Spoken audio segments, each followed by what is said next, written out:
Hello, this is Ramona and welcome to Native as I Can Be. Hey everybody, welcome to Native as I Can Be, Between Two Cultures, episode 11. My name is Gino Ray. Thank you, Ramona, for that lovely introduction. I have to thank my friend Kenji Nita for making this episode possible because I was having some real difficulties taking my recording of the Skype conversation with Jeremy and Jane and converting it to an MP3. Like I was up till 12:30 trying to get that sorted out, which I know isn't late for a lot of people, but it is for me.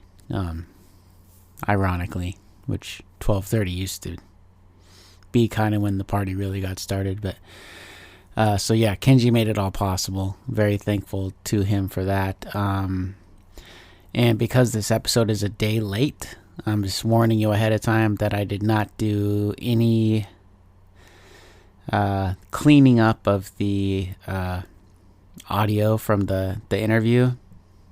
I don't do a lot of cleaning up anyways, other than taking out lulls and ums and ahs. I just didn't feel like it. I just wanted to get it out. So you're getting the real raw deal.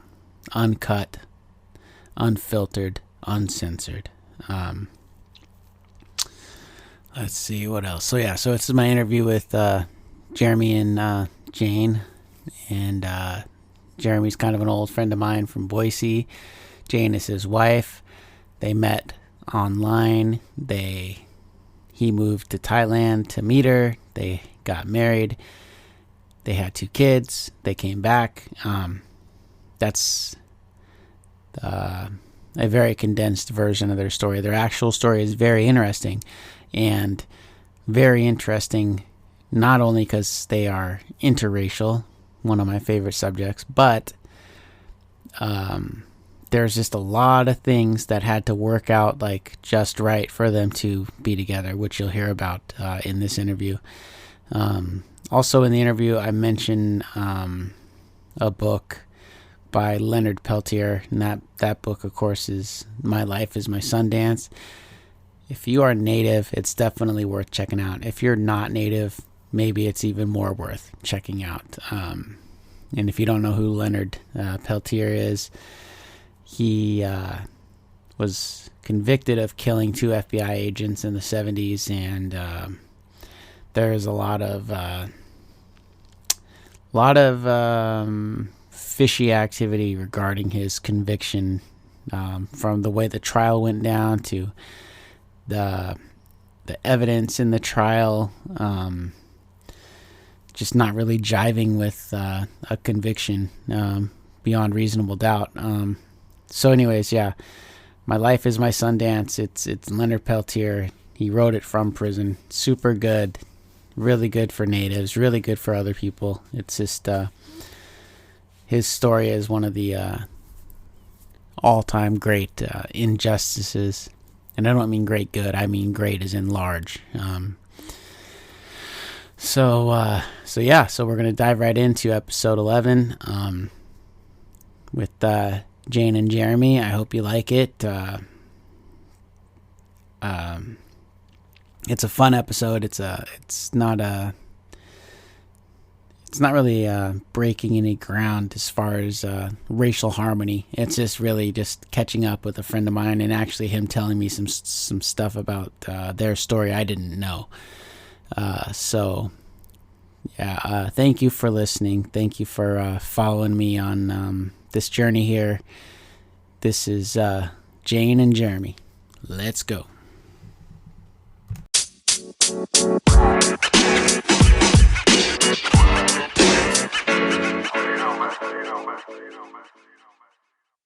Okay, I'm recording now. Hello, everybody. This is Gino Ray, the host of Native as I Can Be, Between Two Cultures, and it's Sunday night, and I am on the phone with Jeremy and Jane Fugel. How are you guys doing? Hi. Good. Well, good. A little sleepy, but it's good. This is we got a lot to cover here because me and Jeremy have our own history, and then obviously you guys have your own history to cover, and then kind of the theme of the show being living between cultures and almost anything to do with racial viewpoints. So yeah, we got a lot to get to. So to kind of kick it off, I thought we would talk about a little bit about how you and me met, Jeremy. Okay. So we met at the parking garage in downtown Boise, Idaho. And Yeah. I think you might have trained me, right? Probably, I can't really remember. I think It's a been lot a of people did, but I know we spent a lot of days cooped up in the one, I don't know if you'd call it an office, a booth. So what were your Yeah. first impressions? Do you remember what your first impressions were? Yeah, I remember when I first met you. You seemed kind of quiet, and I saw the tattoos, and I thought you looked native, and I think I must have brought up the book by Leonard Peltier when I first met you. I'm pretty sure. And Yeah. you said you hadn't heard about it, and so didn't I give you a copy? Yeah, that's how it went Yeah. down. Yeah, and I kind of I thought you were just a pretty nice guy, and you seemed very zen. It's kind of the only word I can think of, but A lot of people have said. yeah, just kind of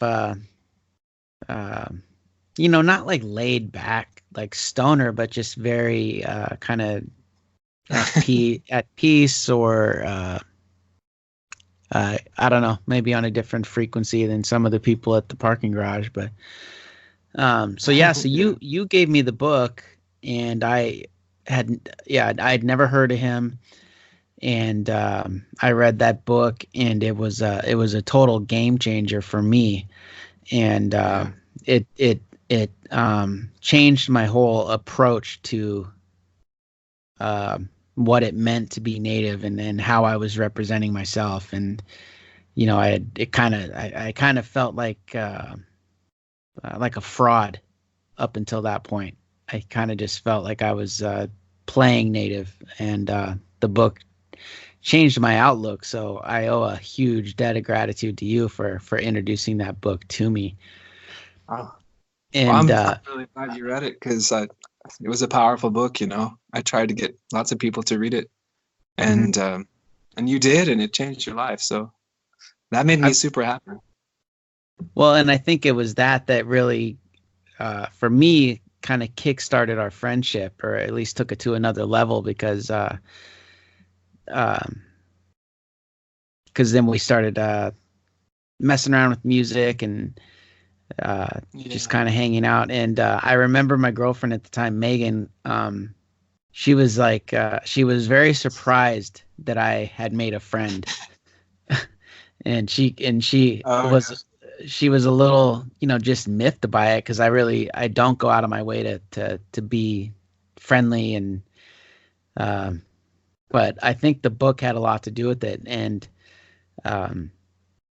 so that's just kind of a funny part of that story, that she was like, well, who is this guy? Like, what's so cool about him? And why are why are you going out? Why are you going over to his house? Like, you don't go to people's houses. Like, so but then we got the idea to make some music, and that was a fun experience.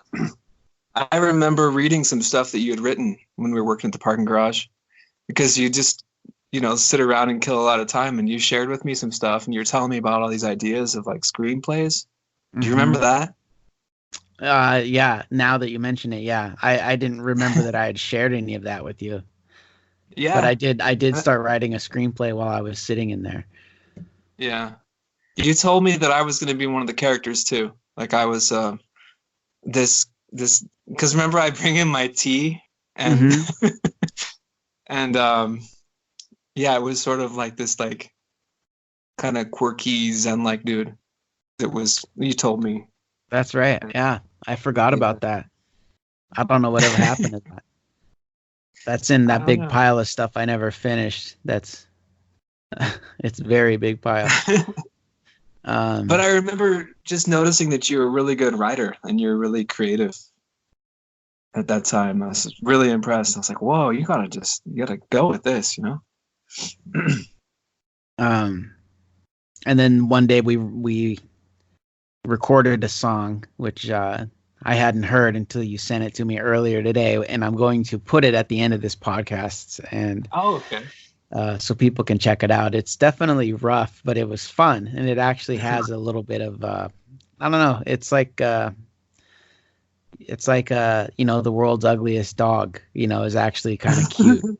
You know, it's like this little, you know, it's got a lot of, as rough as it sounds, it's got some heart to it, I feel like.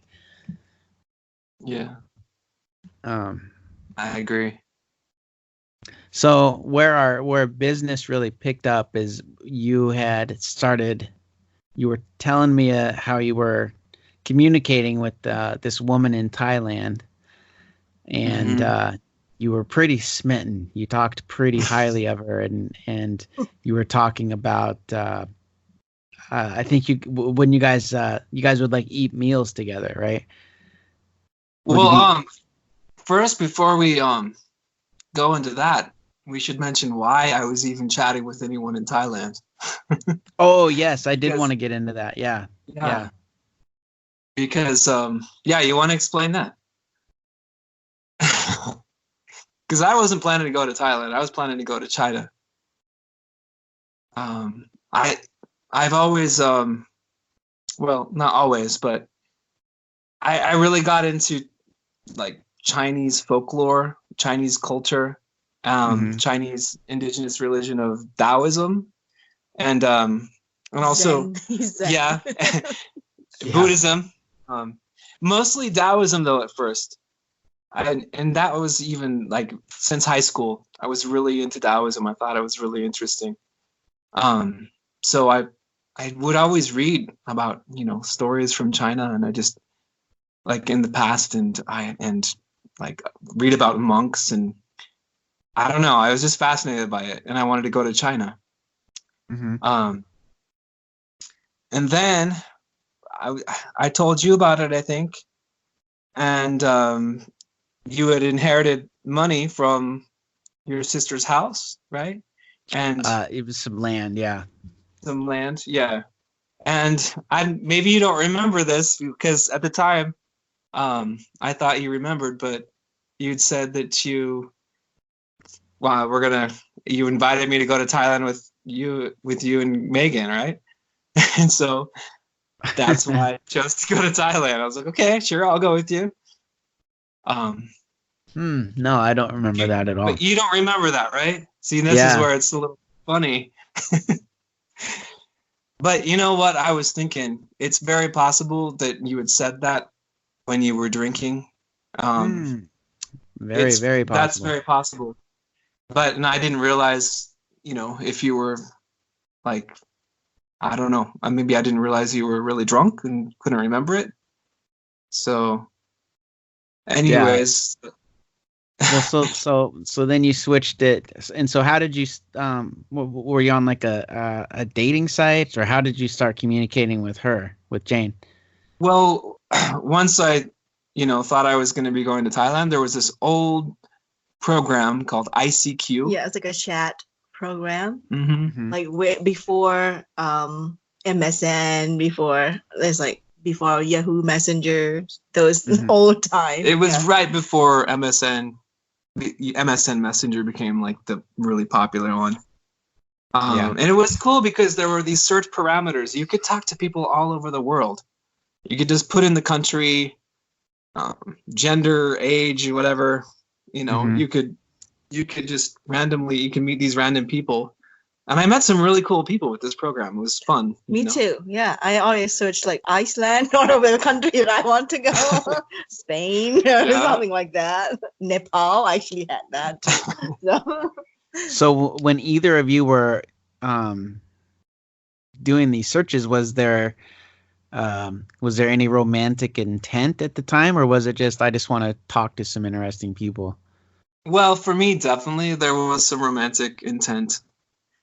Oh, for me, it was like I did not use. The thing is, it's funny that I did not use this program. I mean, like that time, it was like out, and I didn't want to use it anymore. So I was going to uninstall this program from my computer. So I just went online. I just went online at that time just to tell my friends on ICQ to like, if you want to continue chatting with me, move to MSN. So I'm not going to use this program anymore. You know, I'm going to use MSN instead. So when I was online telling, like just during that time, you know, like went online, tell my friends, I got boom, like the message came in, like, and it's like, what? Someone want to talk to me.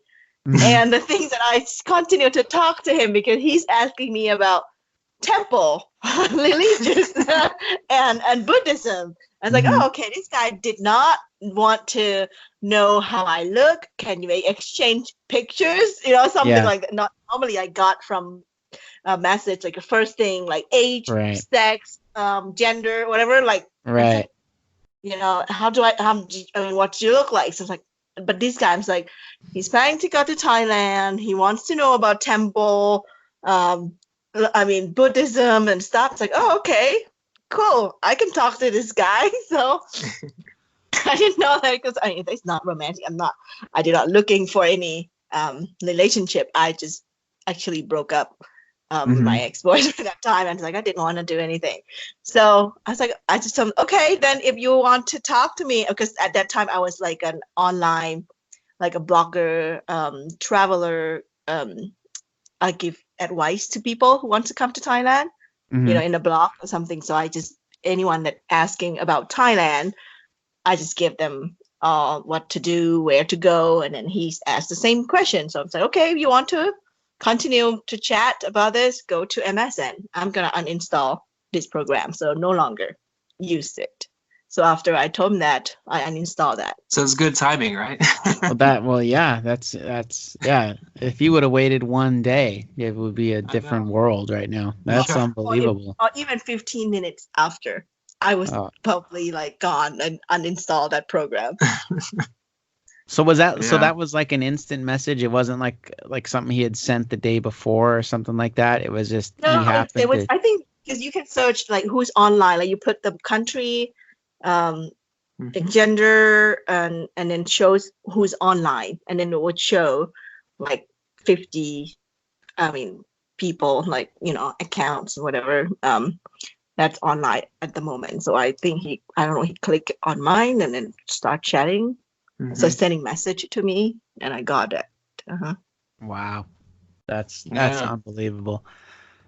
So then things started to steamroll, or I don't know, maybe not steamroll. Did it start to kind of creep into being a little more than and a then chat? Eventually we exchanged photos. After talking about temples and monks and other things. And when I saw his pictures, I had to say, he's kind of handsome. So let's keep talking. Yeah. So, so this all happened after I had started at the garage, right? Yeah. I didn't remember it. I thought you had been talking to her for a while for some reason, but that was a long time ago. That was like, I know, it's 2005, 2004 or something. It's been 2006. I left in 2006. Oh, okay.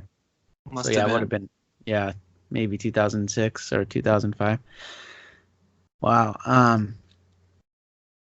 And so but then you guys, I swear that you told me you guys were eating meals together at one point. Didn't you tell me that? You mean over Skype? Yeah, that Yeah. you guys were. Yeah, and I thought that was the cutest thing I'd ever heard. Yeah, we would Skype for like 3 hours a day. Yeah. Yeah, and then we see the time different. I was like 13 or 14 hours. Yeah. Depends on daylight saving time. Right, of course. Yeah. So so it's like if it's my night time, it's gonna be his morning, and then and when it's his morning, that will be my night time. Something like that. Mm-hmm. Yeah. So and then so was it just as you guys started to get there, was it like boy, this is great, but is it unlikely that anything will ever come of it? Or where were your guys' heads at? Did you guys think you might meet up someday, or was it? Well, for me, it's like I had many relations. I mean, I talked to a lot of people online, and there's many men, just like want to meet up or whatever. I always said, if you really, I mean, serious about this, you have to come to Thailand. I will not travel anywhere to meet any man, like anyone. So it's like, I have to protect myself. I say, it's my country, my area, my territory. I mean, it will be safe for me. I know everything, Yeah, so absolutely. I claim like I'm okay, so, and it's just like, for me, it's just to test, like, if he is really serious about this, because it's not cheap to come all the way. I was planning to go see her because, I thought we were going to go. You, me, and Megan. Yeah. But then you changed your mind, right? Because you wanted to go to LA. Mm-hmm. And you broke up with Megan, right? Yeah. And I thought you had said that you'd still pay for my ticket over there. So I was planning to go. Yeah, which I did remember that part, but I didn't remember the living over there part. But I definitely wanted to stay true to my word on that part. Yeah, and you did, and yeah, it changed my life, by the way. Completely. Well, I was like, and here's what was going on. Like, I was really because me and Megan had our issues, and I was very I was just touched by what was going on in your world with Jane. I was like rooting for you guys. And so, I think I was rooting for you guys, well, because you're my friend and I want my friends to be happy, but because my own relationship was in so much, turmoil, I wanted to see one, succeed. And since I knew I was going to be in a position to help, that's what that was all about. But I just, when you talked about her and when you talked about the dinners and everything, you just, you were glowing, you were just psyched about it. So I was like, well, I think I can help. So, but yeah, and that's one of the, that's one of my, one of the things I can be proud of, I think, is that I was able to do that, at the time. But definitely. Yeah, because I mean, she actually mentioned you all the time, and I feel like I knew you before I actually met you, because he's always told me about his friend Gino, who helped sponsor his tickets and come to Thailand and stuff like that.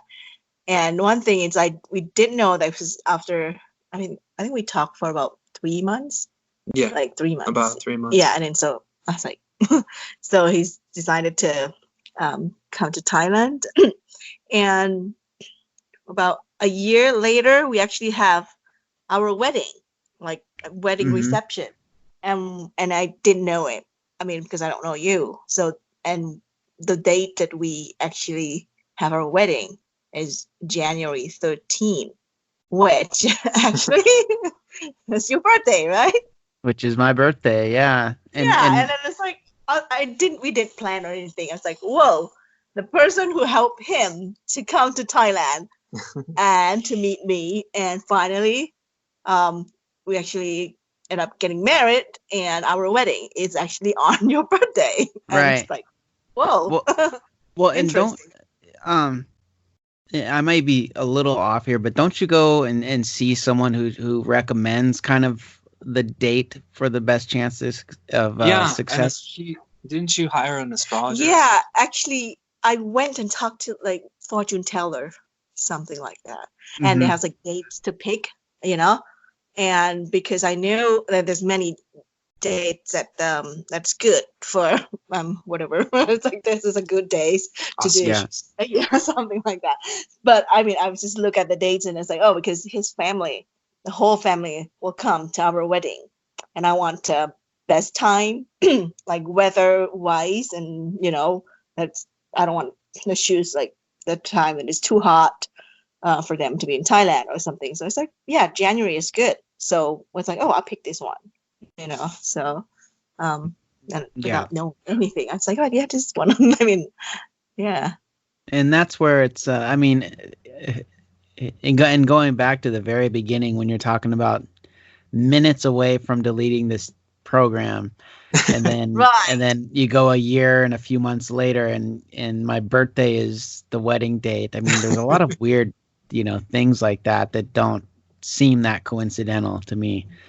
um but and one of the things that I think you and me, Jeremy, are, I would say we're kind of an unlikely pairing.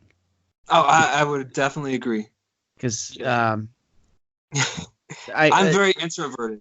I'm extremely introverted, and I mean, I don't know. Maybe you have an introverted side to you, but you also have that more extroverted side. I don't know. Like, yeah, I know I what you're flip saying. flop a lot. But yeah, I mean, yeah, I and I think that was what Megan was talking about too. And after she had met you, I think she was like, "Well, that's the guy that you're going to hang out with and stuff." Like, not a knock on you, but it just, not you're not really anything like me, at least surfacely, Yeah. And so I think I like that part of the story too, that we aren't exactly twins, we Yeah. physically or anything else. But um, so Jeremy, what did your family think about you making this big move? And was the move kind of temporary? Were you going to go try it out, or was it like, no, this is what I'm doing, like I'm going over there to stay?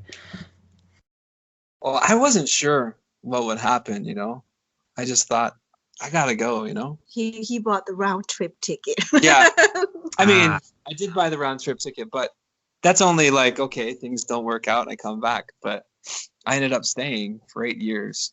So, but yeah, I mean, I think I was just gonna go see what it was like, and yeah, everything worked out really well. Like, I mean, I met her July 22nd, 2006, and I stunk really badly. I didn't pick him up at the airport. It's just that long flight and the humidity and everything and the nervous sweat. Oh man. Yeah. But yeah, I met her and I was really embarrassed about that, but she understood. So Well, and what did your family say when you had started talking about this? my family was surprisingly supportive of me. I think like my mom had kind of warned me, like, hey, just be careful, like, I don't know, she's concerned, but they were really supportive of me. I think it's because I had spent some time away before. So I lived in Olympia, Washington for 8 years before that, before I came to Boise or back to Boise. Mm-hmm. So, well, yeah, yeah. Olympia, Thailand, yeah, those things, they're very similar. Well, just, like living on my own. But yeah, Thailand's different. It's a foreign country, and I don't know. It's on the other side of the planet. But, what did your family think, Jane? Well, for me, it's different because I worked with foreigners. I work in a international firms, since I graduated. So I have friends, lots of foreigners, like foreign friends. We call Farang anyway. So in Thailand. So and sometimes I took them home, and also my mom actually knows. And actually, my ex-boyfriend is American, and so it's not the first time that. I mean, I'm kind of like dating an American, so my family is okay, like get used to or something. It was like, oh, because I hang out and have lots of foreign friends. It's Yeah, so maybe it's fine. My mom was pretty cool with that. Yeah.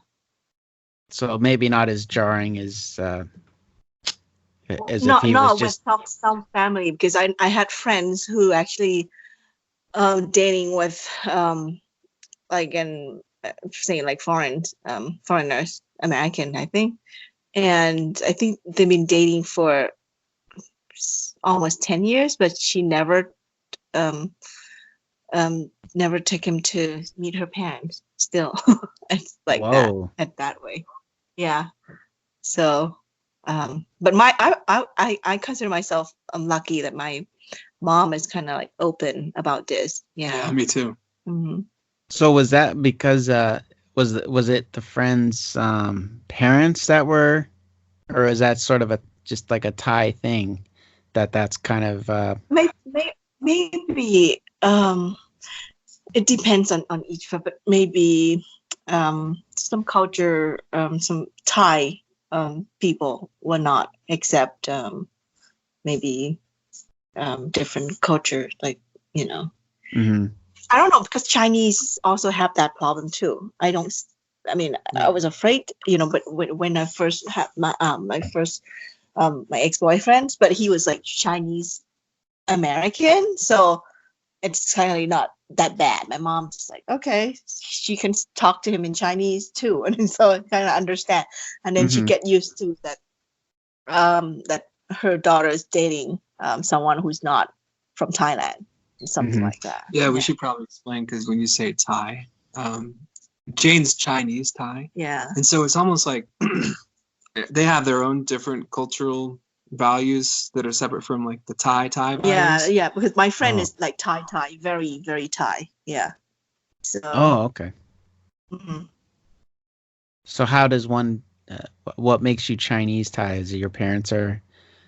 My grandparents actually came from China.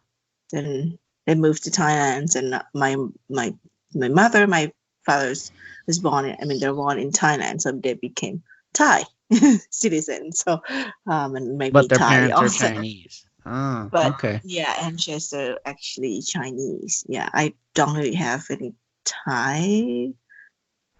Citizenship, like nationality and race or something. I don't know, but that's a different thing. But Yeah. no, like Thai blood. No, Right. no Thai blood. No, I don't. Okay, I see. But Thai culture, yes, I grew up with Thai culture. Yeah. Yeah. And does your mom speak any English? English? No, not really. She's learning. Yeah, a little bit. Yeah. She speaks many other languages, though. How many? Maybe 5 or 6. I'm not sure. It's like she can do maybe 4 different dialect in Chinese, and speak Thai, 2 dialect Thai, and then also Malay. Yeah, Malay. So it's kind of like 7 languages. Wow. except English. So she can't work for UN. So what was her first impression of Jeremy? I don't know. I never asked. I never asked her that. But she seems like she treats all my friends who came to our house, all the guests, like she treated them really, really well. Like she's a really good host. Yeah. Everyone who come to our house, she treat them really well. So that's what I saw, that how she treat Jeremy too. Yeah. She loved to cook. She would cook these huge meals when I first moved there. Really good food too. But she just went all out cooking. That's good. That's nice. So what was the living situation? Did you guys live with her, or did you guys have your own place? Yeah, but when he arrived, because I still live with my mom and my brothers, we share a house. The house has like 4 bedrooms or something. Yeah. So um Yeah, we all live together here. yeah, we live in that house. For the whole 8 years. No, for a big chunk of it, but Yeah. we moved. We lived in Bangkok for what, 6 years? 2 years in Chiang Mai. Yeah, even in Bangkok, there's a time that we We moved out and stay like Thong Lo, Thong like Lo, apartment. RE. Yeah, I mean something. Yeah, we went out because as a couple, I just don't feel like I want to live opposite to my mom all the time, be with my moms all the time. So I just like we rent an apartment outside. I mean, yeah. Mm. So Yeah. How did it feel, Jeremy? Did you feel, not necessarily by her family, but being in Thai, dating a Chinese Thai woman? Did you feel anything weird? Was there any looks? Was there any vibe? Did you that you noticed it? I never really noticed nothing negative, really. I mean, people were really accepting, and I really felt like, for the most part, yeah. one thing is that the places where we staying, always like the place that it's actually the area where expats stay. So people like local there actually get used to foreigners. So I especially even in Bangkok, the area that we stay, it's actually a lot of expats. So even Thong Lo, RE, they are a place where expats stay. Yeah. So I think that's why he's blended in with others foreigners that are walking around in that area. Yeah, it felt pretty normal, actually. There were lots of people just like me with these interracial relationships. But when we went with Chiang Rai, did you feel different? Because Chiang Rai did really have a lot of expats.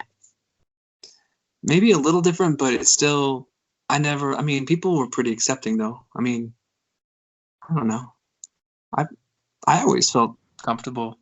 Well, Thai people, there's nothing. They treat kind of like white or like foreigners, especially white, better than other foreigners like Chinese, Indian, or black. You know, they treat white better because in their perception, think these are rich people, so we can make profit out of them. So they treat this. But those who's like black or Indians or Chinese, they're poorer, like, you know, they're stingy or something like that. So that's like, so they just like the way they treat white people is actually better than others race. But they can also try to take advantage of you, of too. course, because you think you're a moving, like walking ATM. Right.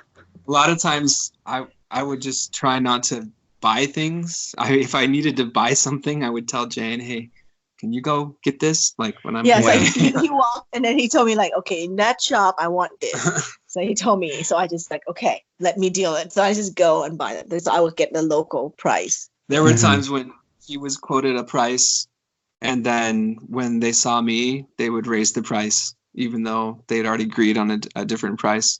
Yeah. And, Well, that's, I guess, the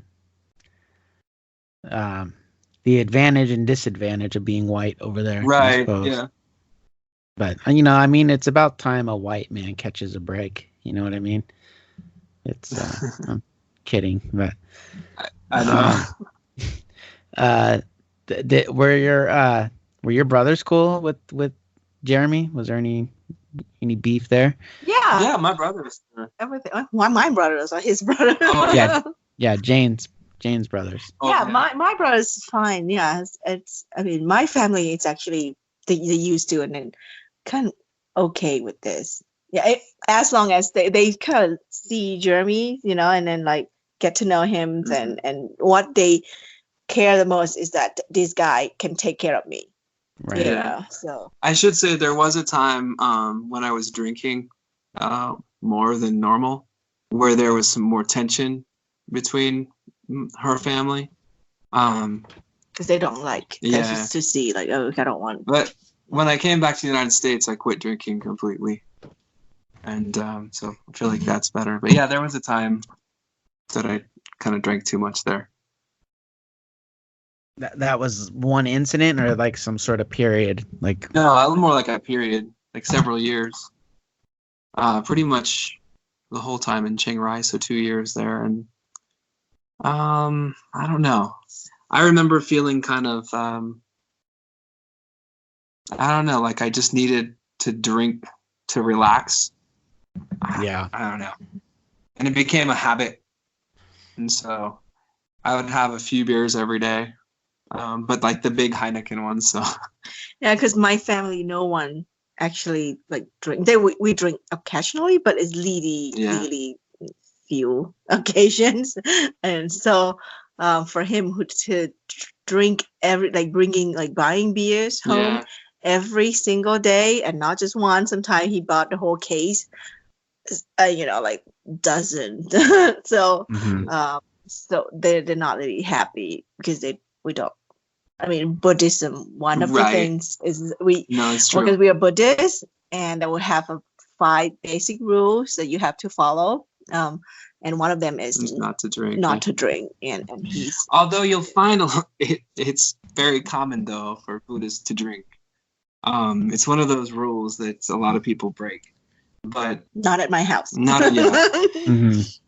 But yeah, I feel like when I was drinking more, it was definitely kind of a strain on the relationship with her mom and her brother. But they're very protective. Yeah. But thankfully, I've quit that, so and life is much better. Yeah. Well, I wouldn't say that's a necessarily a Buddhist thing either. I think anybody would be concerned in that situation. But so I mean, it sounds like overall it went pretty smoothly over there. Yeah, I would say so. And I loved it there. Yeah. Well, and you started off. I can tell you, like, another thing is because of my look. Like, I'm like Chinese. I don't really look like Thai people. Like my friend, like that I mentioned earlier, she's very Thai. And when she gets into the taxi, she's like, we would talk like joking sometimes, because we have like foreigners as boyfriends. She said that there's one time she got on a taxi, and the taxi drivers look at her boyfriend and said, "Whoa, you're lucky tonight. You got a handsome one." So that taxi driver like assume or think that she's a prostitute. Oh wow. Yeah, so that's happened a lot in Thailand. So if you going out hanging out with foreigners, they just think that you are working like Whoa. in that field. So, but for me, I was lucky. I don't know lucky or not, but I don't have Thai look. I have Chinese. Many people mistook me as Japanese, Korean, or like Chinese. Even I was in Thailand. I walk into the store with him, and people speak to me in English. I mean, so and I reply in Thai. It's like I am Thai, but even though I don't look like Thai, so I got that a lot. When I went to like tourist place, they just thought that I'm like Japanese or like tourist, not a local. But if my friends who look very Thai, dark, like black, long hair, dark skin, like those big eyes, Thai features that many times people just like assume and thinks that you are like sex workers. Right. And she's working for the U.S. embassy in Thailand, but the taxi driver just thought and then said to her like, "Oh, you're lucky today. I mean, like tonight you're lucky. You got a handsome." I mean, that's like, whoa, that's bad. But she said she got that all the time, like the look and stuff like that from like people in sky trains and in public. Yeah. And was he kind of like talking down to her, like, or was he? Because that seems like a very dangerous assumption to make about somebody, and especially comment on. Yeah, for some taxi driver, they just do that. They just sometimes the way they start conversation with the passengers, but that's what happened. Yeah, and then many times, like if you, I mean, she said even she like waiting. But that happened to me too. I went to Pattaya where there's a lot of prostitutes. I mean, a place people know Pattaya. I was on the street like with my friends standing on something or just get out of a restaurant or something. I got foreigners coming like trying to like talk us like asking me how much or something. What? I mean, that thing happened. So I was like, what are you talking about? So that's weird. Even though I didn't dress any, like just like normal. Yeah. I mean, dress normal, like not a sexy look at all, So, but we got that. So what does Joe say? Is you talking about Joe? Right? No, it's Gal, not What Joe. did she say when the taxi driver said that to her? I don't remember, but yeah, I think her boyfriend actually replied that or something, not her. Oh, yeah, because I think he's understand Thai. Yeah. Oh, okay. Yeah. Mm-hmm.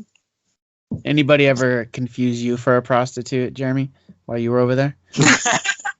No. Maybe you weren't dressed sexy enough or something. Huh, that's funny. That's interesting. And so then the only thing that people tell me is that we went to the market. I was pushing Ramona in a stroller, and Jeremy was walking, and then people ask me, "Oh, where's the mother?" So I was like, "What?" So they thought I'm just a nanny. So, oh wow, that's what I got. I was like, "Huh? What? Mom was with a mom, but what am I?" So I was like, "Okay, I'm just a maid." So that's what. So I don't think I had a husband. I'm just a nanny. So are people just more blunt over there, or are these kind of isolated? Yes. Yeah. They like when we went back this summer, I had people telling me I was fat. They're like, "What?" Just like the first thing they'd say to me when they'd see me, and I'm like, I wasn't really. I mean, I didn't feel like I was overweight or anything, but maybe it's because when I was there before, I was really skinny sometimes, like trying to be a vegetarian and like really. Mm-hmm. But yeah, they don't really hold back. They'll just say whatever's on their mind sometimes. I mean, I guess everyone's different, of course, but I've just noticed your mom's friends anyways. And you only came back once, right? When before you moved back, right? And that was when your sister passed away. That's right. And I remember you explaining, and if you don't want to talk about it, no, it's okay. We can talk about it. You said that you and Jane were like out shopping or something, right? And you kind of like you couldn't catch your breath, and you were just feeling kind of like something was off, right? So that was my twin sister who passed away, and that day that she was in critical condition in the hospital, we were shopping at Tesco Lotus, which is like kind of like Albertsons or something, or I don't know, Fred Meyer. But I felt like heart pain, which I never feel that, felt like this feeling sick, and I told her I need to go home and rest. I'm not feeling well. Mm-hmm. And I did, and when I went home, I got the message. My parents had called and let me know that she's really in bad condition. But I did have a chance to talk to her and say my goodbyes over the phone. Mm-hmm. That was really tough.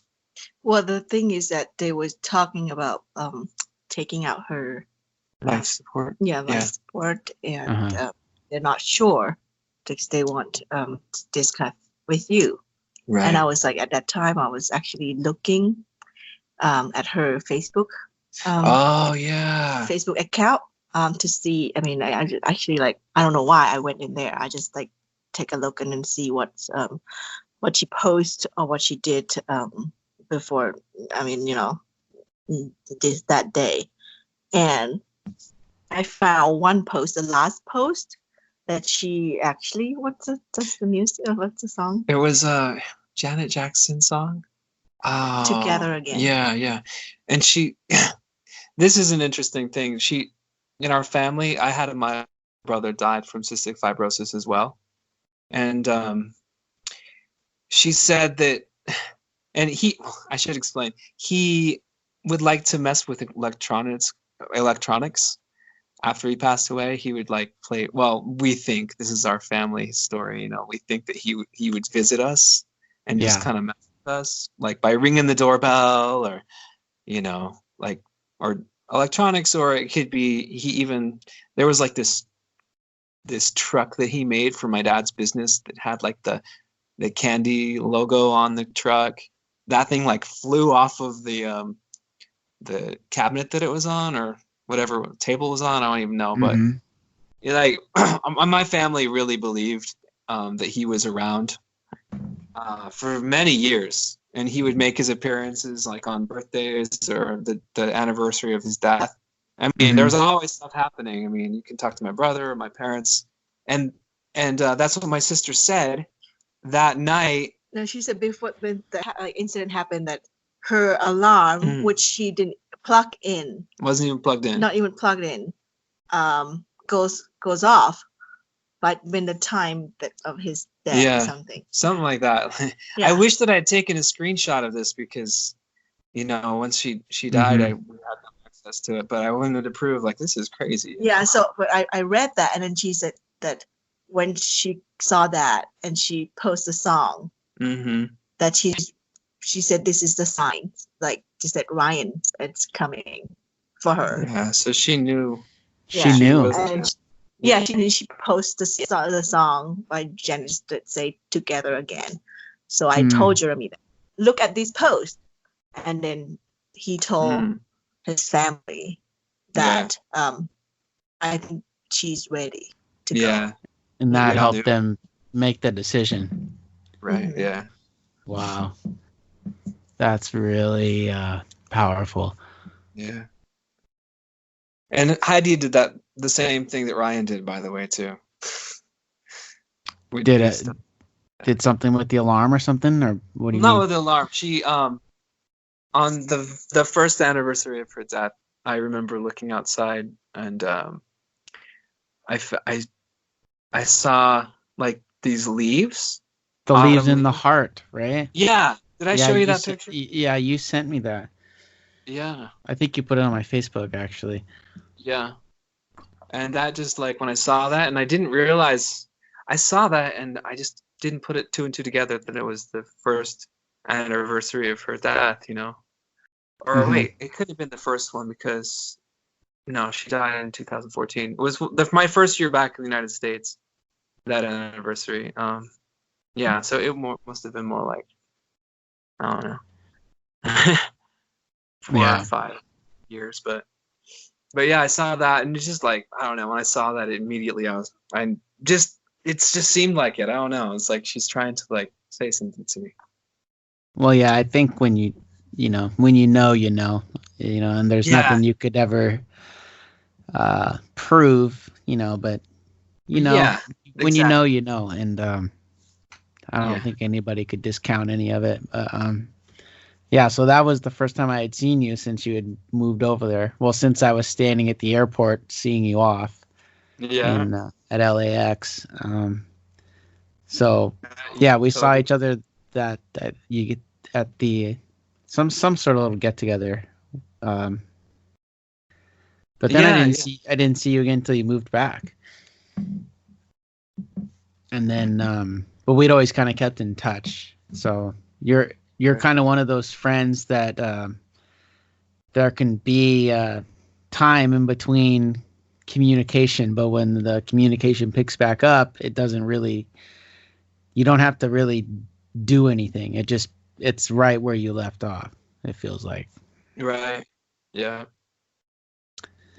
So what led you guys moving back?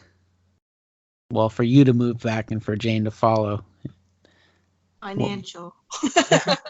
No, it's like I think he's part of this is home. Like Jeremy's had like drinking problem, and A little bit, yeah. and we think it maybe because of homesick. You know, and he's no friend, and I'm the only family that he has, and we like have arguments or we have some problem, he has no one to go to because I'm the only family he has in Thailand. So and we think like maybe it's time because he's already sacrificed. I was thinking like he sacrificed his family to move to Thailand to be with me for already 8 years, and it's my time to sacrifice to my family to be away from my family, so he can close to his family too. And then another thing is that Ramona getting into school, and the international school there is really expensive. So, and I was just like, oh, in the US, I mean, the kids get free education. So I think that's a good thing to like get her here and go to school here too. So we decided to move here. Yeah. Yeah, and I wanted Ramona to get to know her grandma and grandpa too. Sure. So is it like an 8-year plan, or is it till the kids are done with school, or what? Seems like that's been the pattern with me. Well, we're trying to save so that we can buy land in Thailand and retire there. Oh, so it could. So yeah, it could be more than 8 years, but I don't feel homesick as he was in Thailand. That's the thing. You know, I don't have any problem except the cold. I hate winter, but but with friends, family, anything, I don't really feel homesick as much. Yeah, so I don't have that problem. I have lots of time here, and I talk to my Skype and talk to my mom every week, you know, something like that. So and then actually my mom will come. She actually came twice to stay with us, and she's gonna come again next year. So I don't, feel. I mean, we just went back to Thailand too, so that's good. Like I don't have that problem. I can stay here. The money here is better. That's what I care about. Yeah. What's your mom think of Boise? I don't know. For her, it's like another vacation. But both times that she's here, she came during winter, so she didn't like it. So snow. And so it was. I mean, excited for her to see snow, but the cold was not good. I mean, for her. So that's why she told me that this time she's gonna come during spring or summer. She's not coming during winter anymore. So yeah, I don't blame her. So what was the hardest adjustment for you, Jane, moving to the States? Well, I don't know. First thing is that, I mean, I used to be easier to get a job, like the job hunting and stuff, like to survive here, I need money, I need to work, I need to be able to get the money. So in Thailand, it was my experience, my education make me get a job easily and good paying job too. But once I get here, I'm not native. My English is not as good. I mean, in Thailand, I can use my English to find jobs, and compared to other Thais, my English is kind of in an advanced level. I mean, okay. So that's why I work for foreign firms and companies.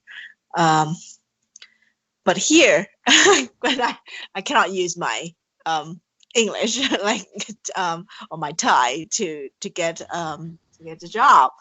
So it's kind of for me. And I mean, one thing that I realized that when I do like application, fill up the application, when they ask for race and I click Asian, Mm-hmm. I never get any reply. I never got any job offer. Never. Really? Not one. I mean, and then I tried this one customer service like Macy's or something. I don't know, but at the mall. I just like, maybe I even went and talked to, there was like a consultants. I mean, like DI, offers, and I talked to. I mean, I'm not sure. This looks like a refugees helping people, immigrants or something.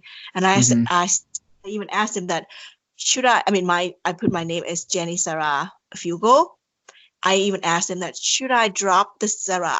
Should I use Jane Fugal? Will that help me get a job easier? Because I thought that maybe like this name is weird, like doesn't sound like American or something. So they told me, it's like, I don't know, maybe, but one time I just used Jane Fugal, and when the race, instead of answer Asian, I said prefer not to answer. Yeah. Yeah, about 30 minutes later, after I submit the application, I got a call. Wow. Like, yeah, it's like, I don't know what to think about, like I've been trying, sent out hundreds every day, like 30 to 40 applications every day, like because I need a job fast, I need to. So yeah. But the time that I chose to not say that I'm Asian, I got a call. I mean, it's the same kind of job with the same resume every day, that I did. I don't know what to think about. So, but I was lucky enough that the job I got, I mean, other than my first job is working in a Thai restaurant, that's common for all the Thai that come here. I think. But for me, it's like I'm lucky that I had my experience in journalism, and I was lucky that I went into the job fair and I met someone who's actually knows and look at my resume and offer me a job right away. So I got to work at the TV station, the local TV station. So that was my first job here. So I actually declined to that job that asking me to do like customer service that actually contacted me after I decided not to say I'm Asian. So, yeah. Huh. Boy, that is definitely suspicious. I know. So, but that's not only times. I mean, I remember we went to Costco, and there was a guy came like talk. I mean, say something. Yeah. I was not paying attention. I was looking to. I honestly can't remember what he said. It was like some angry thing about immigrants, and I don't remember what it was, but I just remember just being really pissed off. And I mean, he's like talking about like kind of like immigrant go away or something, or that's what he like talked to me, and I was lucky. I didn't really pay attention. I didn't hear what he said, so. So yeah, I didn't say anything to him because I thought, I'm not going to like give rise to anger and, let it become this thing where, I don't know. But I was definitely not, I was not happy about that, the comments and just it's like, kind of like how you hear people raving on Fox News, about immigration and, stuff that Trump says about Mexicans. I got that vibe from him. I blocked the whole memory. I just don't even really remember what he said. But yeah, and for me, many times my part of my job is picking up the phone for the newsroom, and when I pick up the phone, many times I got the questions like, where are you from? I mean, after I said, I was like, 6 on your sides, Fox 9, like newsroom, and they caught my accent right away, and it's like, where are you from? Instead of like, what's your name? So I mean, sometimes I just feel like, why do you need to ask this? But I always it sounds like, yeah, I just swear I was like, I'm from Thailand. And then there was like veterans like, oh yeah, I serve in Thailand, blah blah blah. Like Mhm. it's like, oh, but there are many times that people are not, just want to know where I'm from, and I don't like, to be honest, I don't like being asked that question. Yeah. Yeah. Well, I feel like we're in the era where racism isn't subtle anymore. It's like it's something that you see out in the open more. And I think especially when we were kids and coming up, it had gone sort of back underground.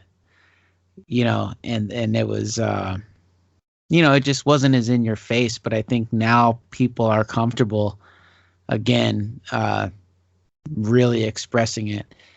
And so, like, to your point where the guy said something and you didn't know or you didn't say anything and you didn't really know what to say, it's because it's catching us off guard. It's really, it's just, you're not used to it, but it's happening more and more now. And it's became, not acceptable, but it's just more, prevalent. Yeah. I just remember, I was kind of frozen there. I mean, I kind of wanted to be like, what the hell are you talking about, dude? But my kids were there and I didn't want this huge confrontation. So, Mm-hmm. and I just thought, it's just, this guy's just an ignorant dude. And I'm not gonna let him get me all like angry and make a big scene, but I just thought, what the hell, this is messed up. Yeah, but overall, I don't feel, like a lot of pressures, because of my difference or anything.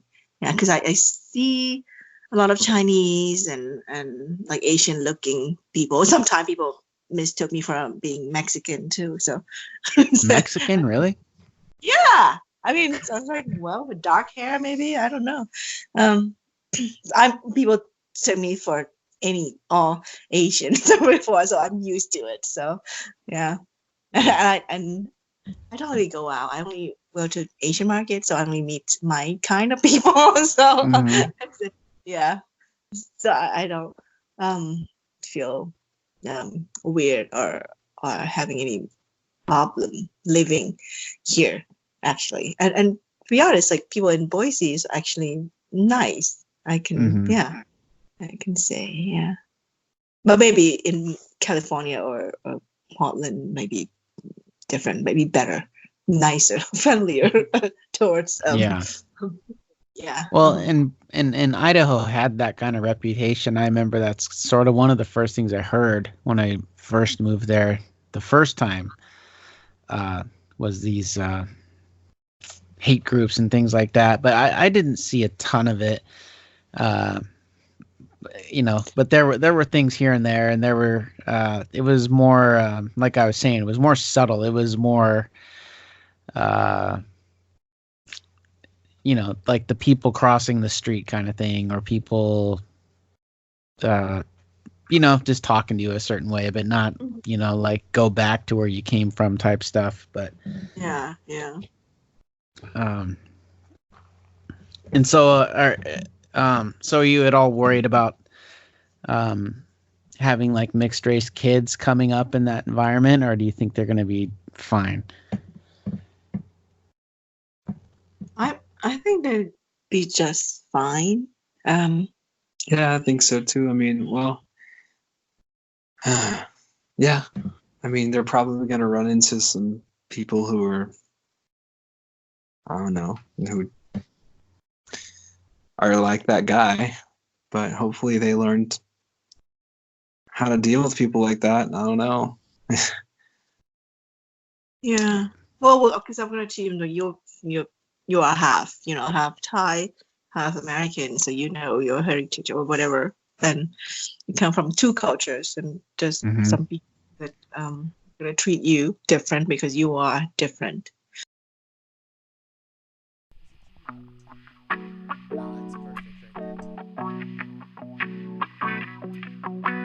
This is our band, Free Leonard. This is our first recording. Jeremy on the guitar and on the drums. Gino Ram vocals and song.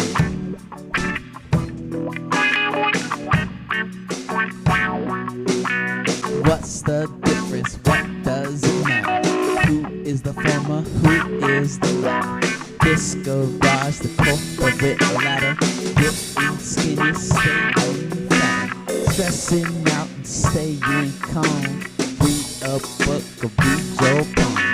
Shave your hair, grow it long. Take a shower, tattoo your arm.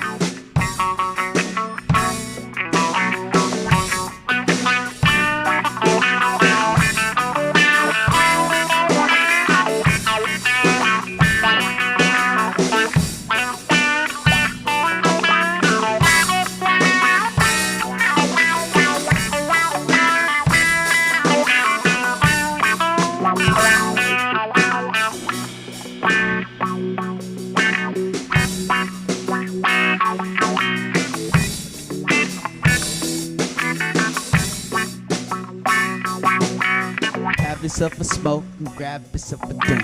Tell me what the fuck you think. Bill is charming, George can't speak. Who knows where we'll be next week? Anonymous, a popular